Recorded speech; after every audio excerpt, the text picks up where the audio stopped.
پرانے الفاظ کی نئی مثالوں سے تشریح۔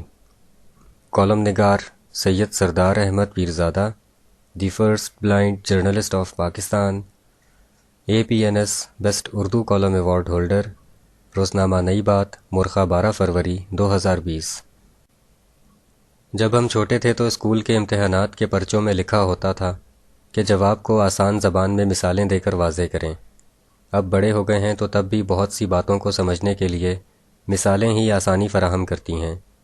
آئیے اس فارمولے کو سامنے رکھتے ہوئے چند مشہور سیاسی الفاظ یعنی حکومت، حالات، اپوزیشن اور عوام کو جاننے کے لیے روزمرہ کی سادہ مثالوں کا سہارا لیتے ہیں۔ حکومت۔ ہم حکومت کو سمجھنے کے لیے اس جنگل کی مثال نہیں دیں گے جہاں جمہوریت آنے کے باعث کمزور جانور کو حکومت مل گئی، مگر وہ شیر کے منہ سے ہرن کا بچہ نہیں بچا سکا۔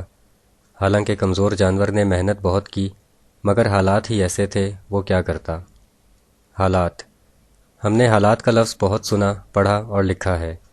پاکستانی لوگوں کے لیے حالات سے کیا مراد ہے، ایک مثال سے سمجھتے ہیں۔ ہم نے جدید بچوں کے لیے بنائی ہوئی وہ فلمیں تو ضرور دیکھی ہوں گی جن میں لاکھوں برس پرانی مخلوق ڈائناسور دکھائی گئی ہیں۔ ڈائناسور کے مقابلے میں دیو بھی بونا لگتا ہے۔ ڈائناسور جب چلتے ہیں تو زمین ایسے ہلتی ہے جیسے رسی سے بندھا لکڑی کا پل کسی کے چلنے سے جھولے لیتا ہے۔ ڈائناسور کے پنجوں تلے درخت آئیں، پتھر آئیں، پہاڑ، دریا یا صحرا آئیں، اسے کچھ فرق نہیں پڑتا۔ وہ چنگھاڑتا ہوا چلتا رہتا ہے، جدھر چاہے مڑ جاتا ہے، اس کے لیے کوئی رکاوٹ نہیں۔ اس کی آنکھیں اس کی بہت اونچی گردن پر جڑے خونخوار منہ پر لگی ہوتی ہیں، جہاں سے نیچے کچھ دکھائی نہیں دیتا۔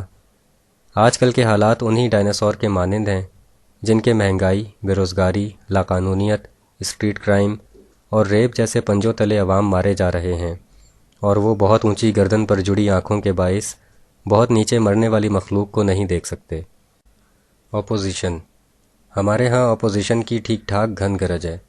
حکومت کی غلط کاریوں پر چیخنے، پالیسیوں پر تنقید کرنے، کرپشن، مہنگائی، بے روزگاری کو اجاگر کرنے اور فورن ایشوز میں پاکستان کے نیچے لگ جانے جیسے معاملات پر اٹھ کر بولنے میں اپوزیشن کوئی کسر اٹھا نہیں رکھتی۔ ہوتا یوں ہے کہ اپوزیشن کسی تیز دھاری آلے کی طرح اپنے خول سے باہر آتی ہے، کچھ دنوں تک اپنا زور دکھانے کے بعد زنگ آلود ہو کر واپس اپنے خول میں چلی جاتی ہے۔ اپوزیشن کے اتنا روب ڈالنے اور دھاڑنے کے باوجود مسائل وہیں کے وہی ہیں۔ ایسی اپوزیشن کو سمجھنے کے لیے ایک مثال لیتے ہیں۔ اگر آپ گاؤں کے رہنے والے ہیں یا کسی گاؤں میں گئے ہیں تو اس گاؤں کے لاری اڈے کا منظر ذہن میں لائیے۔ ایک بس وہاں سے شہر کو جانے کے لیے موجود ہے۔ کچھ سواریاں بیٹھی ہیں مگر زیادہ تر نشستیں خالی ہیں۔ تھوڑی سواریوں کے ساتھ ایسی حالت میں بس کا روانہ ہونا بس مالکان کے لیے مالی نقصان ہوتا ہے، لہٰذا ان کی خواہش ہوتی ہے کہ بس کی روانگی میں جتنا بھی وقت لگ جائے مگر سواریاں زیادہ سے زیادہ ہوں۔ اس مقصد کے لیے کچھ اس طرح کی کارروائی کی جاتی ہے کہ بس اسٹارٹ کر دی جاتی ہے۔ میلا کچیلا کلینر یا کنڈکٹر، جسے مقامی زبان میں کلینڈر کہا جاتا ہے، بس کی روانگی کی اطلاع دیتے ہوئے سواریوں کو جلدی جلدی آنے کے لیے اونچی آوازیں دیتا ہے۔ کافی انتظار کے بعد جب بس نہیں چلتی تو اندر بیٹھی ہوئی اکا دکا سواری اپنے حقوق کے لیے لب کھولتی ہے اور کھڑکی سے گردن نکال کر کلینڈر سے پوچھتی ہے کہ بس آخر کب روانہ ہوگی۔ تھوڑی دیر بعد ایک ڈرائیور نما اناڑی فرد ڈرائیونگ سیٹ پر آ کر بیٹھتا ہے، 1-2 مرتبہ بس کی ریس دیتا ہے، ایکسیلیٹر پر بوٹ کا زور پڑنے سے انجن شور مچانے لگتا ہے۔ باہر کھڑا کلینڈر بڑی مستعدی سے بس کو روکنے کے لیے بس کی باڈی پر زور سے ہاتھ مارتا ہے، جیسے اس نے ایسا نہ کیا تو بس کسی لمحے بھی فراٹے بھرنے لگے گی۔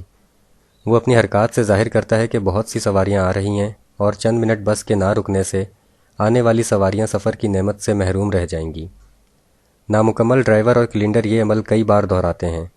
جب اندر بیٹھی سواریاں بس مالکان، نامکمل ڈرائیور اور کلینڈر کے باہمی مفادات کے ڈرامے کو کچھ سمجھ کر ہلکا احتجاج بلند کرنے لگتی ہیں تو نامکمل ڈرائیور بس گیئر میں ڈالتا ہے اور وہ آہستہ رینگنے لگتی ہے۔ کلینڈر ساتھ بھاگتے بھاگتے بس کی باڈی پر زور سے ہاتھ مارتا جاتا ہے۔ چند فٹ دور جا کر بس رک جاتی ہے اور کلینڈر منہ پھاڑ کر نامعلوم سواریوں کو بلاتا رہتا ہے، جبکہ نامکمل ڈرائیور اترتا ہے۔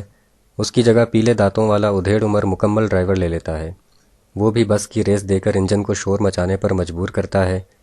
اتنے میں ایک خالی ویگن نمودار ہوتی ہے جو شہر جانے والی سواریوں کو ہارن دے کر اپنی طرف متوجہ کرتی ہے۔ بس کے اندر بیٹھی سواریاں اس ویگن کو بہتر ذریعہ جانتے ہوئے اس میں بیٹھنے کا ارادہ کرتی ہیں ڈرائیور سواریوں کے ارادے کو بھانپتے ہوئے اپنی ویگن کو اپنا شریکہ یعنی رقیب سمجھتے ہوئے بس چلا دیتا ہے۔ کلنڈر جمپ لگا کر بس کے دروازے پر کھڑا ہو جاتا ہے اور مسلسل سواریوں کو آوازیں دیتا رہتا ہے۔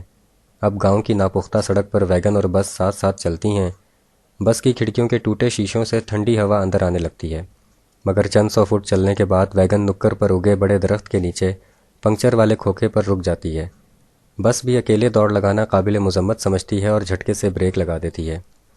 کلنڈر نیچے اترتا ہے، بس آہستہ آہستہ بیک ہونا شروع ہوتی ہے۔ کلنڈر ساتھ ساتھ چلتا ہے اور سب وہیں پہنچ جاتے ہیں جہاں سے اسٹارٹ لیا تھا۔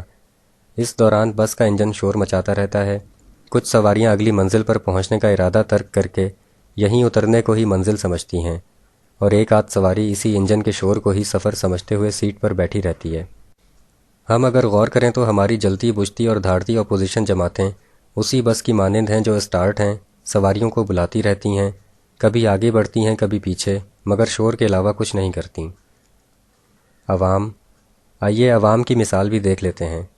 ہم نے گرمیوں کی دوپہر میں آندھی چلتے تو ضرور دیکھی ہوگی، جس میں خاک اڑ رہی ہوتی ہے، سوکھے پتے سر مار رہے ہوتے ہیں، تنکے بغیر پر کے اڑتے ہیں، شاپنگ بیگ اور کاغذ دیواروں اور پتھروں سے ٹکرا ٹکرا کر گرتے ہیں، اور سگریٹ کے بجھے ہوئے کالے ٹوٹے مٹی میں قلابازیاں کھاتے رہتے ہیں۔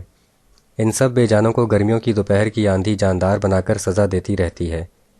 جب آندھی رک جاتی ہے تو خاکروب آ کر اپنے خنجر نما نوکیلے تنکوں والے جھاڑو سے انہیں اکٹھا کر کے آگ لگا دیتا ہے۔